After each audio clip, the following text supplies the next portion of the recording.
closer than close. Well, closer than most. I just see so much of you, and I want a better view. I want to go deeper too. Yeah, let's get close. Let me stop this right here. You know, this thing really bothers me. You know how like people die, man, and everybody want to jump on the bandwagon after they already gone. I hate hearing this. Before Michael Jackson died, man, they dogged Michael. Talk about his kids wasn't his, man. He wanted to be white, his skin tone. He a child molester and all that, man. They straight dogged him. Then when he died, everybody want to jump on his bandwagon talking about, oh Michael, oh Michael, I miss you, I miss you. Michael Jackson was alive, man. You never even saw the man. Then when he died, everybody want to be on his back. I can't stand when people do that. Then when he died, they don't talk about all his debt and all that. Michael Jackson wasn't no debt, man. I don't believe that. I don't believe Michael Jackson was in debt. Michael Jackson gave to charities all across the world. I don't believe he was in debt, man. All the music that man made, he in debt. How? How? And that proves it, though. That proves it right there. That money did not make you happy. The man was depressed, man. The man ain't had nobody. The man was depressed. He had his family, yeah. But the man was not happy at all. I can't stand that, man. Don't jump on his bandwagon. If you ain't like Michael, man, at all, then you ain't like him. Like Cat Williams, he did a stand-up comedy, and he dogged Michael. Talking about, oh, Michael messing with little boys. He straight dogged him, man. Like, I can't stand that. I can't stand when people do that. Dang, man, that really gets on my nerves, man. That really do. Like, look at his music, what he did when he was here. You at his home life, that's something completely different. That's a different man at home. I can't stand it. Then a few years later, Heavy D died. All right? Heavy D died. I hear people talking about, oh man, he was overweight lover. He used to be dancing on stage. He was full of life. He was full of energy. And everybody talking about, now I hear everybody talking about they had a CD. When, in 94? You ain't got it in 2011 when he died. Then they want to go out and buy CDs of these people after they already dead. Like, it's ridiculous, man. It's ridiculous. They need to stop doing that. Still selling CDs. I mentioned Heavy D had a CD in 2009, a reggae song, which was, I don't know if it was he had a CD. I know I heard the song. It's called No Matter What.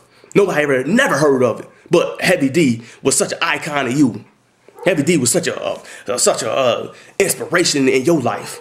I'm only saying that after the man gone. You ain't saying that he was here. Then it leads me to Etta James. Etta James, you know, she was a real figure. You know, she was somebody that you can listen to. But honestly, I never really knew who Etta James was. I heard Beyonce did the remake of At Last. That's the only song I knew by Etta James. I ain't know no other song by Etta James. So I can't sit here and say she inspired me and she was like an icon to me. I can't sit there and say that. I can't stand when people do that. Somebody younger than me said, oh, she's an icon. I said, okay, she's an icon and you remember her and everything, her legacy. Okay. Name a song that she made other than At Last. They couldn't. I said, man, get out of here with that, man. Get out of here with that. You ain't got to fool me. Be real with yourself. That's all I'm saying. Be real with yourself. Then Don Cornelius died. That was tragic. That was real tragic. Like I said, money don't make you happy. Money do not make you happy. It only make you happy for a short period of time. And after that, you bored, man. You get real bored with money. Don Cornelius, at least with him, they gave him the credit that he deserved. They talked about him before he died. About the Soul Train, because they started Soul Train Awards. They talked about him and what he did and what he was to the 70s. They talked about that, so I do appreciate that. So at least they did that with him. Then when it comes to Whitney Houston, I said, hey, now Whitney Houston died. I'm like, wow, Whitney Houston died. Who coming out of nowhere? Her fans. All of a sudden, her fans come out of nowhere. Man, Whitney's here. They straight dog Whitney, man.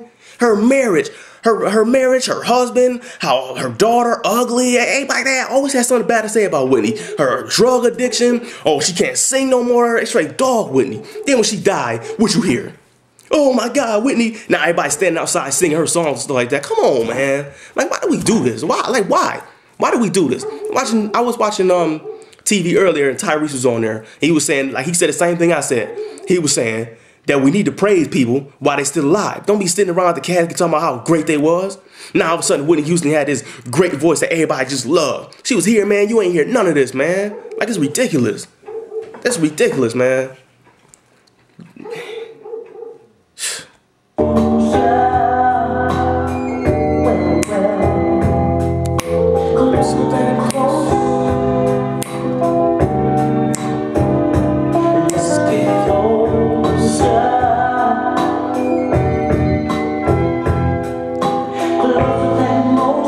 Man, look, listen, all I'm saying, man, if you gonna praise somebody, man, do it when they still here.